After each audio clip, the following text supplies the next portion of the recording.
So it's over to FC Anyang versus Gwangju FC as we continue round 18 of the 2026 Hana Bank KLeague 1 season. Anyang looking to return to the top half of the table and overtake Incheon in the process.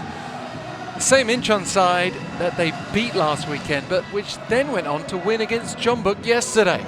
And let's take a look at the team news. We start with the home side. Anyang do change a winning team. That side that got the 1-0 victory over Incheon, the goal scored by Kwon Kyung-won.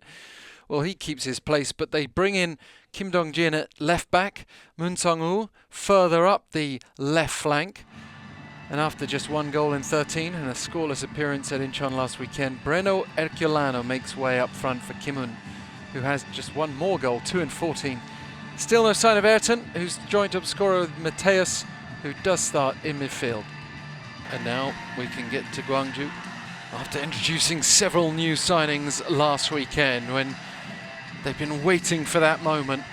A bit of disappointment, maybe a lot of disappointment, losing 3-0 at home to Pohang. And Gwangju do go again with 3 changes. Zhao Pedro is into the back line in place of An Young-gyu, while Park Won-jae is also in for Ha Sung-un. Both An and Ha drop to the bench, along with Hong Yong-jun, who's replaced on the wing by Adriel Balua. Just 1 player in the starting 11 has scored this season, and just 1 more on the bench. They are Moon Min-ta and Chae Kyung-ruk.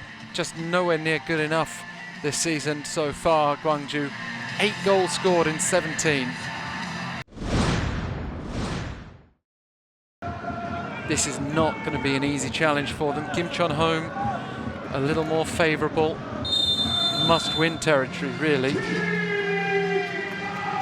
This might not be must-win, but a win would be very helpful, and a draw would be very decent.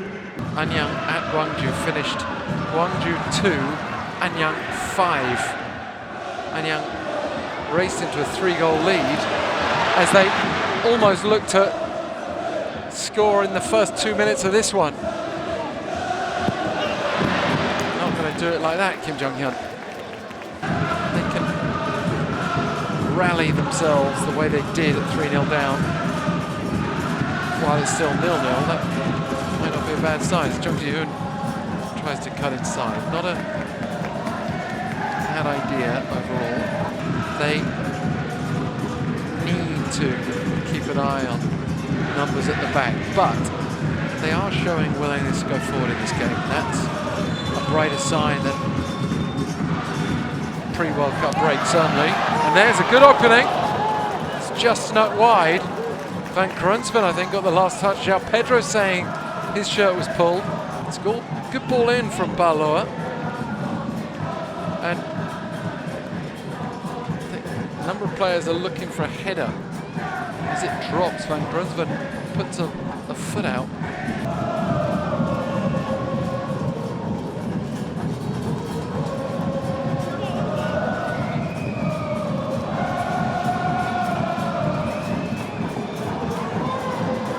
That's beyond the reach of Baloa.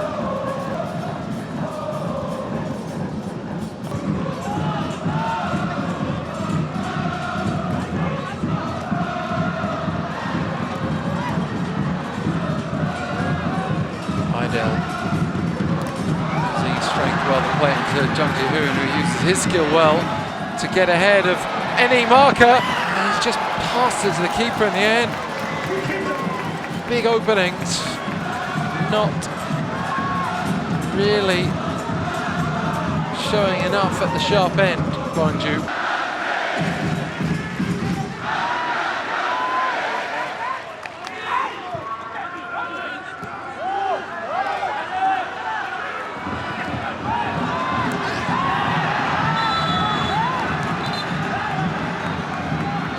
Card is coming out here for Kim-un.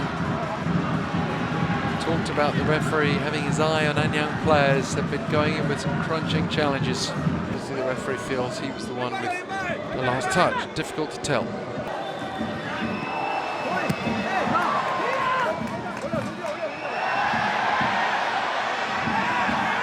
Crowd not happy, whistles, but not the referee's whistle.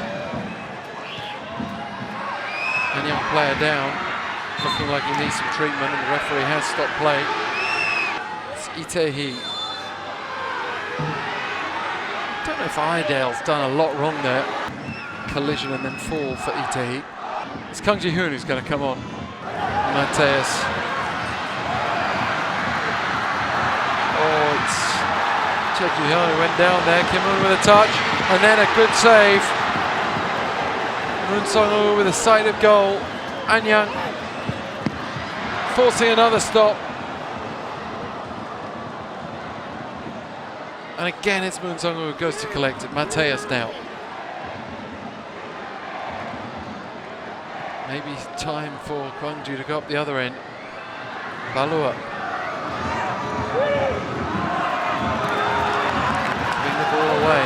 Dangerous position.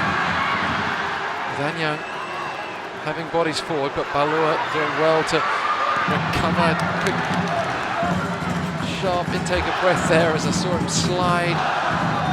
Looked like a risky challenge. There is the whistle for half-time.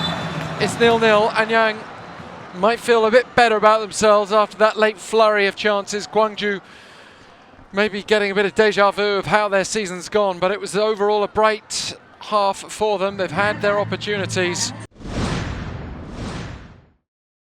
So we're out for the second half, 0-0 in the first, 1-0 to Seoul at Bucheon 1995 in the other game that's already underway for their second half. We had more stoppage time.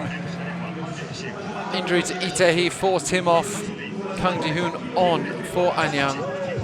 Just the one change of the game so far. No more to report at half-time, it seems. Now Gwangju in white, playing left to right as you look on.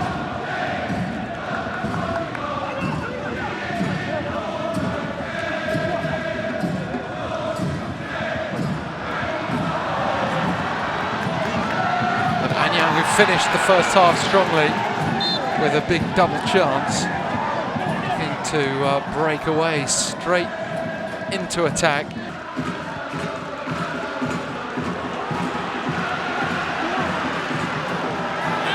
And there's an opportunity coming into the middle with a penalty at the end of it. It was all a bit of a scramble. Moon Sung-woo has been a menace for Gwangju to deal with all game. Currently on 5. And now on 6, 1-0 Anyang. And I said in the first half, a big test would be how are Gwangju going to respond if they fall behind? Well, now we find out.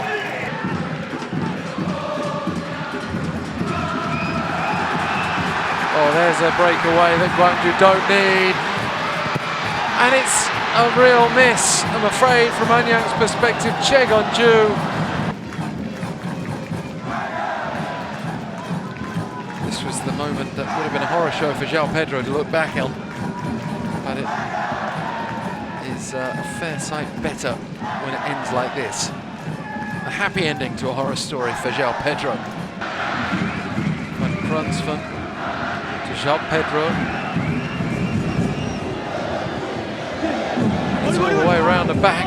Had to be dealt with, had to be sharp. No messing about from Moon Sung-woo. Balua. Another decent ball in. It's got a delicate way of almost casually playing a ball with such composure. That was not a great example. The goalkeeper's had his legs taken out from under him there. The referee, I don't think, would have known a huge amount about it, but he's shown a yellow card to Ha Sung-woo.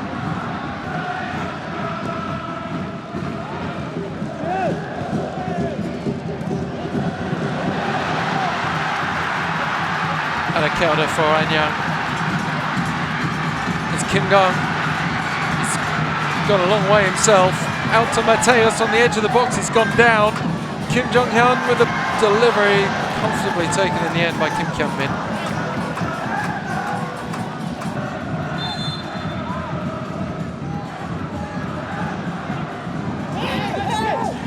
And it's headed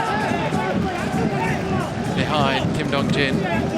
Solid defending. They don't look particularly flustered, Anyang, but they know that this could be a tense few minutes into the last 10 minutes before stoppage time.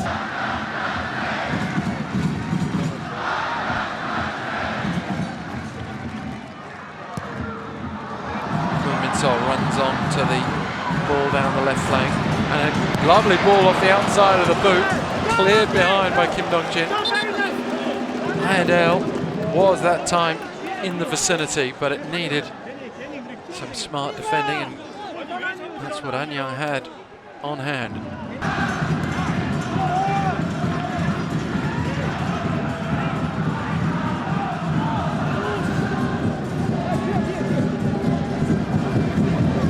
High ball across, Chek Young-nok found the volley, but for what feels like about the 10th time this game, a good interception from Anyang. Jump Pedro. Well, Gwangju disappointing there, giving possession away inside Anyang's half when they need to be highly on some pressure now as we're about to hit the 90-minute mark. Min-sol looking for the header, collects the follow-up, and he's hit it in off the post, but the whistle has blown, and it looks like it's been disallowed before they really even got to celebrate.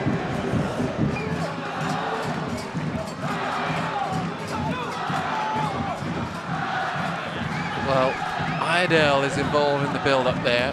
Let's have another look from this angle.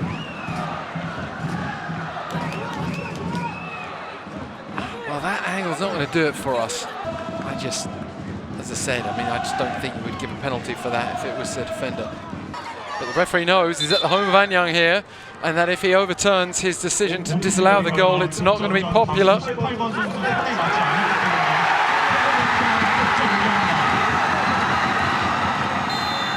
But unpopular decision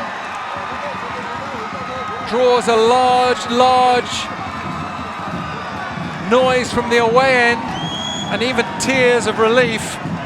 And Gwangju, he just wondered whether a goal was possibly coming for them. Gwangju, is this the tide turning? Sometimes, even when you don't get the 3 points, just something going your way like this can turn a season. And they've got the team right above them in the league next on Wednesday night. For Anyang, it's Bucheon 90-95 away.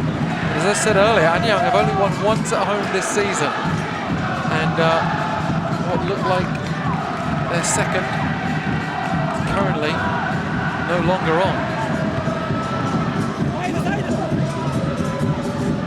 Kim Jong-un goes round the back to collect that.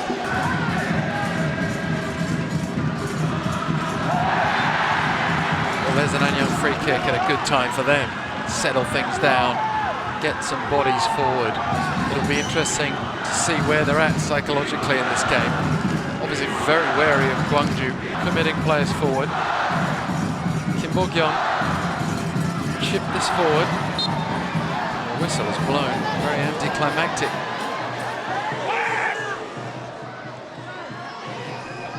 Still in stoppage time in the Bucheon 90-95 Seoul game, and Seoul have just gone 3-1 up in the 102nd minute there. Seoul, the league leaders, could be having a famous season by their recent standards.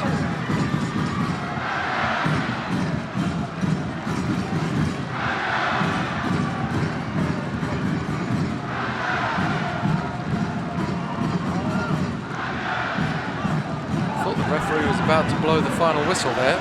Quick throw from Gwangju and a corner coming. Or not.